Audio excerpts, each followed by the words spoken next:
जय पार्वती माता। ओम श्री गणेशाय नमः। आप सभी को करवा चौथ व्रत की बहुत बहुत शुभकामनाएं। कथा सुनने से पहले भगवान गणेश जी का और करवा माता का ध्यान करें और अपने हाथ में अक्षत या गेहूं के दाने लेकर कथा का श्रवण करें। करवा चौथ के व्रत की कथा के अनुसार एक बार एक साहूकार था।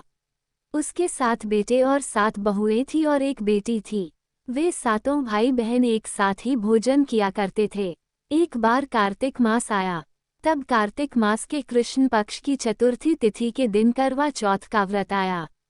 तब सारे भाई बोले, आओ बहन भोजन कर लें। तब बहन बोली, भाई आज तो मैं भोजन नहीं करूंगी, आज तो मेरा करवा चौथ का व्रत है। मैं तो आज चंद्रमा उदय होने के बाद अर्घ्य देने के बाद ही भोजन करूंगी। भाइयों ने सोचा, ऐसे तो हमारी बहन भूखी रह जाएगी और उसे बहुत कष्ट होगा। तब भाइयों ने सोच विचार कर आपस में मिलकर एक योजना बनाई। भाइयों ने एक दिया लेकर और एक चलनी में रखकर जलता हुआ दिया पेड़ पर टांग दिया। पेड़ की ओट में होने के कारण वह चंद्रमा के समान लगने लगा। तब भाइयों ने आकर अपनी बहन से कहा, बहन बहन देखो, चंद्रमा उगाया है, आकर अर्घ्य दे दो। तब बहन अपनी भाभियों से भी बोली, भाभी आइए और चंद्रमा को अर्घ्य देकर भोजन करते हैं। तब सारी भाभियां कहने लगी, ये तो तुम्हारा चंद्रमा है, हमारा चंद्रमा तो रात को ही उगेगा। तब बहन ने अकेले ही चंद्रमा को अर्घ्य दे दिया और भाइयों के साथ भोजन करने बैठ गई। जैसे ही उसने भोजन का पहला निवाला मुंह में डाला, उसमें बाल निकल गया। दूसरे निवाले में कंकड़ आ गया। तीसरे निवाले में छींक आ गई। और जैसे ही उसने तीसरा निवाला तोड़ा, तभी उसके ससुराल से बुलावा आ गया कि उसका पति बहुत अस्वस्थ है और उसे तुरंत ससुराल जाना पड़ेगा। तब माँ ने अपनी बेटी के लिए संदूक खोला और पहनने के लिए वस्त्र निकाले। सबसे ऊपर सफ़ेद रंग की साड़ी निकली। दूसरी बार ढूंढा तो भी सफ़ेद वस्त्र मिला और तीसरी बार भी सफ़ेद धुला कपड़ा ही हाथ में आया। तब माँ ने अपनी बेटी को सफ़ेद कपड़े पहनाकर विदा किया। बेटी को विदा करने से पहले माँ ने अपनी बेटी को सोने का 1 टका भी दिया और कहने लगी, बेटी रास्ते में जो भी मिले उसके पैर छूकर प्रणाम करना और उसका आशीर्वाद लेकर ही आगे बढ़ना। रास्ते में जो कोई भी तुझे सुहागन रहने का आशीर्वाद दे, तुम उसको सोने का ये टका दे देना और अपने पल्लू में गांठ बांध लेना। इस तरह समझा बुझाकर माँ ने अपनी बेटी को विदा कर दिया। बेटी अपने मायके से विदा होकर ससुराल के रास्ते पर बढ़ने लगी। रास्ते में उसे जो भी मिलता, वह सभी को प्रणाम कर उनके पैर छूकर उनका आशीर्वाद लेकर आगे बढ़ती रही। सभी ने उसे आशीर्वाद दिया कि सीली हो, सबरी हो, भाइयों की प्यारी हो, अपने भाइयों का सुख देखो। लेकिन उनमें से किसी ने भी उसे सुहागन रहने का आशीर्वाद नहीं दिया। इधर ससुराल में पहुंचने पर उसे छोटी नंद मिली। वो उसके पैर छूने लगी। तब छोटी नंद कहने लगी, सीली हो, सपूती हो, 7 पुत्रों की माँ हो और मेरे भाई का सुख देखो। ये सुनते ही उसने झट अपनी नंद के पैर छूकर आशीर्वाद लिया और सोने का जो सिक्का उसकी माँ ने दिया था, अपनी नंद को देकर अपने पल्लू में 7 गांठें बांध लीं। जब वह अपने कमरे के अंदर गई तो सास ने उसे बैठने के लिए पीढ़ा नहीं दिया और बोली, ऊपर मरा पड़ा है, जाकर उसके पास बैठ जा। तब वो बहुत उदास मन से अपने पति के पैरों के पास बैठ गई और उसकी सेवा करने लगी। वह जो भी उसकी सास खाने पीने को देती, वही बासी या घर का बचा कुचा खाना खाकर गुजारा करती थी। इसी तरह वह दिन रात अपने पति की सेवा करते हुए जो कुछ भी मिलता उसी में संतुष्ट होकर अपने दिन काट रही थी। इसी बीच एक दिन करवा माता पुकारकर कहने लगी, करवा ले, भाइयों की प्यारी करवा ले, दिन में चांद उगानी करवा ले, घनी भूखी करवा ले। तब वह चौथ माता को देखकर हाथ जोड़कर बोली, हे करवा माँ, तुम ही ने उजाड़ी है, अब तुम ही सुधारो। अब तो तुम्हें किसी भी हाल में मुझे सुहाग देना ही पड़ेगा, मेरे पति को जीवित करना ही पड़ेगा। तब करवा माता बोली, कुछ ही दिनों में पौ की चौथ आएगी, तब तुम उनसे अपना सुहाग मांग लेना। वह मेरी बड़ी बहन है। फिर पौ की चौथ आई तो उसने उनसे भी यही कहा। इसके बाद माघ, फाल्गुन, वैशाख, ज्येष्ठ, आषाढ़, सावन, भादो सभी मास की चौथ आईं और चली गईं।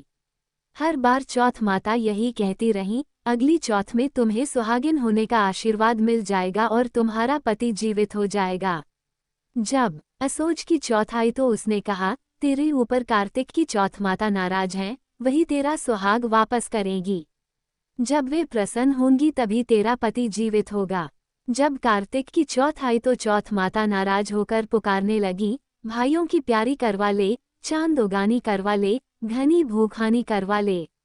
साहूकार की बेटी ने सुना तो सोचने लगी, ये तो वही चौथ माता है, नाराज होकर मुझे ही पुकार रही हैं। वह दौड़कर गई और चौथ माता के पैर पकड़कर हाथ जोड़कर बैठ गई और रोने लगी, हे चौथ माता, मेरे सुहाग की रक्षा अब आपके ही हाथों में है। मुझे सुहागवती होने का आशीर्वाद दीजिए। चौथ माता बोली, छोड़ पापिन, छोड़ हत्यारिन, मेरे पैर क्यों पकड़ती है। तब साहूकार की बेटी गिड़गिड़ाकर बोली, हे चौथ माता, मेरे अपराध क्षमा करो, मुझसे गलती हो गई, लेकिन अब आपको मेरा सुहाग देना ही पड़ेगा। उसकी बार बार की विनती से चौथ माता प्रसन्न हो गईं। उन्होंने अपनी आंख से काजल, नाखून से मेहंदी और टिके से रोली निकालकर उसकी कनिष्ठा उंगली से छींटा दिया। छींटा देते ही उसका पति उठकर बैठ गया और बोला, बहुत सोया। तब साहूकार की बेटी बोली, बहुत सोए तुम क्या सोए, मुझे तो 12 महीने हो गए। तब चौथ माता प्रसन्न होकर बोली, अब तुम सुहागिन हो। पति बोला, चौथ माता का उज्जमन कर लो। उसने चौथ माता की कहानी सुनी, करवा मनसा का पूजन किया, चूरमा बनाकर भोग लगाया। इसके बाद दोनों पति पत्नी ने भोजन किया और चौपड़ खेलने बैठ गए। थोड़ी देर में नीचे से सास ने रोटी भेजी। दासी ने जाकर कहा, वे दोनों तो चौपड़ खेल रहे हैं। सास को विश्वास नहीं हुआ। वह दौड़कर ऊपर आई तो देखा कि उसका बेटा जीवित बैठा है और बहू के साथ चौपड़ खेल रहा है। सास बहुत प्रसन्न हुई और बोली, यह क्या हुआ। बहू बोली, मेरे पास चौथ माता आई थी। ऐसा कहकर उसने सास के पैर छुए और सारी बात बताई। सास ने ढिंढोरा पिटवा दिया कि किसी भी पुरुष की पत्नी, किसी भी भाई की बहन, बेटों की माँ, हर कोई चौथ का व्रत करें। 13 नहीं तो 4 करें, और 4 भी न कर सके तो साल में 2 चौथ अवश्य करें। हे चौथ माता, जैसे आपने साहूकार की बेटी को सुहाग दिया, वैसे सबको देना, हमें भी देना। कहानी सुनने वाले, सुनाने वाले और हुकारा भरने वाले सभी को देना। सभी प्रेम से बोलिए, चौथ मैया की जय। विनायक महाराज की कथा। एक बार एक अंधी बूढ़ी माई थी। उसका एक बेटा और एक बहू थी। वह बहुत गरीब थी। वह बूढ़ी माई प्रतिदिन भगवान गणेश की पूजा किया करती थी। एक दिन गणेश भगवान उसकी पूजा से प्रसन्न होकर उसके सामने प्रकट हुए और बोले, बूढ़ी माई, तू प्रतिदिन निस्वार्थ भाव से मेरा पूजन करती है। मैं तुझ पर प्रसन्न हूँ। जो चाहे सो मांग ले। बूढ़ी माई बोली, हे विघ्नता भगवान, मुझे मांगना तो आता नहीं, मैं क्या मांगूं। भगवान बोले, ठीक है माई, मैं कल फिर आऊँगा, तब तक अपने बहू बेटे से पूछ लेना। माई ने बेटे से पूछा तो बेटा बोला, माँ, धन मांग लेना। बहू बोली, मां जी, पोता मांग लो। माई ने अपनी पड़ोसन से पूछा तो पड़ोसन बोली, माई, तेरी थोड़ी ही जिंदगी बची है, तू क्यों मांगे धन या पोता। तू आंखों की रोशनी मांग ले ताकि बाकी जीवन सुख से बीते। माई ने सोचा कि सभी अपने अपने मतलब की बातें कह रहे हैं, इसलिए वह कुछ ऐसा मांगेगी जिससे सबका भला हो जाए। दूसरे दिन जब गणेश भगवान आए तो बोले, बूढ़ी माई, अब बता, क्या मांगना है। माई हाथ जोड़कर बोली, हे विघ्नता देव, अन्न देवो, धन देवो, निरोगी काया देवो, अमर सुहाग देवो, दीदा घोड़ा देवो, सोने के कटोरे में पोते को दूध पीता देखूं, अमर सुहाग देवो, समस्त परिवार को सुख देवो और आपके चरणों में स्थान भी देवो। गणेश भगवान मुस्कुराए और बोले, माई, तूने तो मुझे ठग लिया और कहती है कि तुझे मांगना नहीं आता। जो कुछ तूने मांगा, सब तुझे मिलेगा। ऐसा कहकर गणेश भगवान अंतर्धान हो गए। हे विघ्नता गणेश भगवान, जैसे आपने बूढ़ी माई को दिया, वैसे ही इस कहानी को कहते सुनते और हुकारा भरते सबको देना। सभी प्रेम से बोलिए, गणेश भगवान की जय।